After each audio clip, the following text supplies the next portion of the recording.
The cultural ethos of India has taught her people to regard our planet Earth as a mother. We strongly believe that the progress of women is the very basis for the empowerment of a nation. It is our collective responsibility to take the women, peace and security journey at a pace that fully harnesses its transformative potential. We've been emphasizing the importance of an inclusive and representative governance in Afghanistan. With the meaningful participation of women and girls suffer invariably and disproportionately. I congratulate Mozambique for its presidency of the Security Council for this month. Congratulations also for convening this debate on the eve of International Women's Day. I also thank Seema, Binetta and Miriana for their insights on the topic of today's discussion. Madam President, the cultural ethos of India has taught her people to regard our planet Earth as a mother. As a nation with a strong civilizational character rooted in women's empowerment and equal participation in social and economic life, we strongly believe that the progress of women is the very basis for the empowerment of a nation. We all agree, Madam President, that UNSC Resolution 1325 was path-breaking as it ushered in a gendered perspective to the maintenance of international peace and security. It is for the first time recognized that women are disproportionately affected by violence and that their participation in the peace processes is indispensable for forging lasting peace and security. Over the years, we've seen a strengthening of the normative framework of the Women, Peace and Security agenda. However, in spite of that, women are still routinely underrepresented in and excluded from formal peace processes, political dialogues and peace building. The gender perspective is yet neglected in conflict prevention, recovery and reconstruction. Madam President, it is our collective responsibility to take the women, peace and security journey at a pace that fully harnesses its transformative potential. 4 issues are particularly relevant in this regard. 1. Member states must provide a conducive environment for the participation and inclusion of women in political processes and decision-making. To foster such an enabling environment, the principles of democracy, pluralism, and the rule of law are essential prerequisites. In this context, and as this Council is aware, we have been emphasizing the importance of an inclusive and representative governance in Afghanistan, with the meaningful participation of women in accordance with UNSC Resolution 2593 of 2021.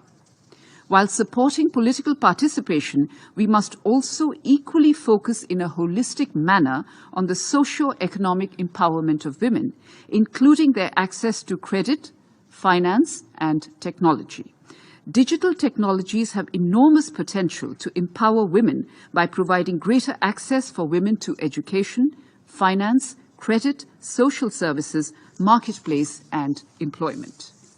2.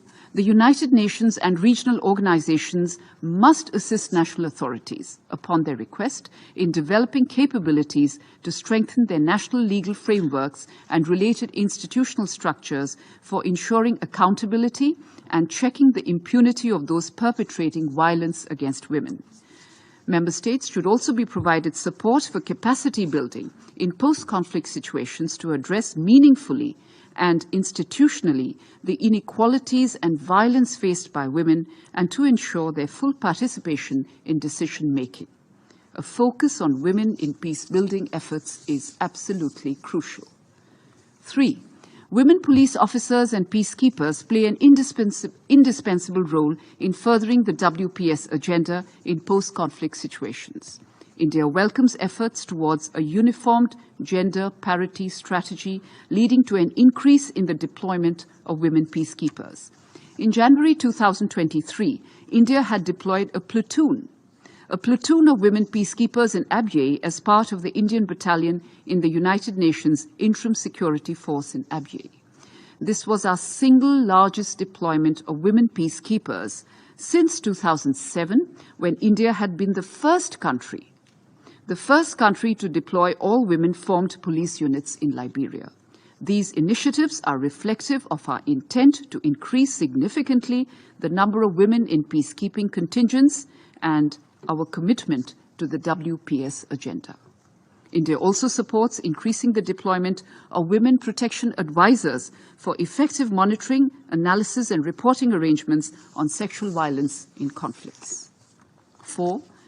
Terrorism and violent extremism continue to be the biggest violators of human rights and a persistent threat to global peace and security.